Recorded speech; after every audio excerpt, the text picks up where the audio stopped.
Merci, Monsieur Fekl. La parole est à Monsieur Thierry Robert. Monsieur le Président, mes chers collègues, ma question s'adresse au ministre de l'Agriculture.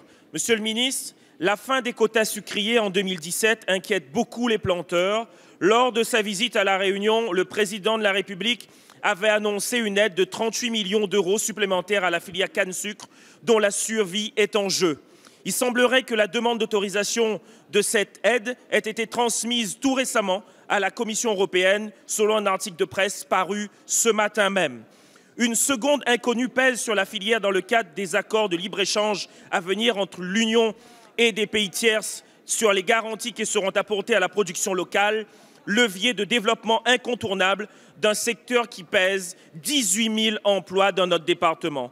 Récemment, grâce au travail conjoint du gouvernement et du député européen Younous Omarjee, la quote-part des sucres spéciaux autorisés à entrer sur le marché commun dans le cadre de l'accord Union européenne-Vietnam a été abaissée in extremis à 400 tonnes, afin de protéger la production réunionnaise, qui est une production communautaire, et d'éviter le pire pour ces planteurs. La France aura le devoir d'intervenir au Conseil afin d'exclure ces sucres spéciaux des accords de libre-échange à venir avec des pays tiers producteurs de sucre. Cette exclusion doit être systématique dans ce type d'accord sur la base de l'article 349 du TFUE. L'application stricte de cet article ne devrait d'ailleurs pas poser question. Je viens donc à ma double interrogation. 1. Me confirmez-vous que la demande d'autorisation a bien été déposée par la France et pouvez-vous en préciser les modalités, notamment la durée?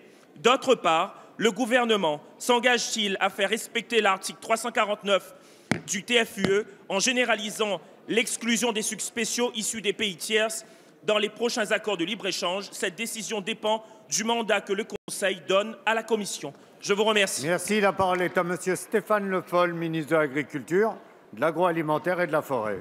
Monsieur le Président, Monsieur le député, vous avez évoqué la question du sucre qui, à La Réunion comme ailleurs, est une filière qui est créatrice d'emplois et d'activités économiques. Sur le sujet, le Président de la République, c'était le 24 ou le 25 août 2014, avait pris un engagement à Bois-Rouge, à La Réunion, pour que des aides supplémentaires soient négociées au niveau de la Commission européenne à hauteur de 38 millions d'euros suite aux décisions qui avaient été prises de remettre en cause les quotas sucriers à l'échelle européenne. Vous avez évoqué un article ce matin qui indiquait que le gouvernement français avait transmis sa demande à la Commission européenne. Je vous le confirme, puisque la lettre a été envoyée le 25 février.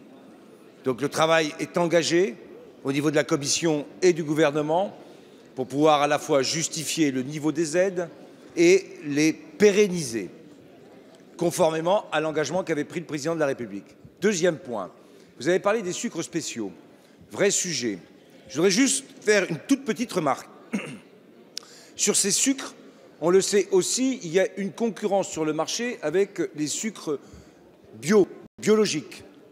Je pense que dans les années qui viennent, en particulier sur les stratégies qu'on doit mettre en place en termes de qualité, le sucre bio peut être un axe stratégique, en particulier, je pense, à La Réunion. J'en avais discuté lors de mon voyage avec un certain nombre de planteurs. C'est assez facile à faire et ça permet là aussi d'avoir une segmentation des produits issus de nos producteurs qui nous permettent de les valoriser.